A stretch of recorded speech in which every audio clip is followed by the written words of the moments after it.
महाराष्ट्रातील हजारो शेतकरी रस्त्यावरती आहेत आणि मुंबईच्या दिशेने निघालेले आहेत। सुरगाणावरून 90 किलोमीटर हे शेतकरी जे आहेत ते घरदार सोडून त्यांची शेती सोडून रस्त्यावरती निघालेले आहेत मुंबईच्या दिशेने। का?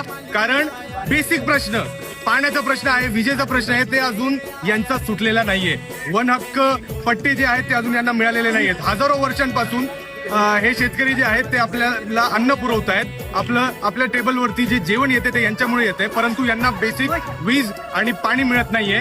पोरांना शिक्षण नाहीये। जिल्हा परिषद शाळा, मराठी शाळा दन बंद होत आहेत। शिकलेल्या पोरांना, अशिक्षित पोरांना देखील रोजगार नाहीये। शेतमजूर करणाऱ्यांना 250 आणि 300 रुपयांवरती राबवलं जातं आणि हे सगळे लोक 90 किलोमीटर इथे सुरगाणावरून नाशिकपर्यंत आलेले आहेत आणि मुंबईला 250 किलोमीटर अजून चालत जाणार आहेत। परंतु एकही मीडिया चॅनल हे दाखवणार नाही, कारण इथून पैसे मिळत नाही।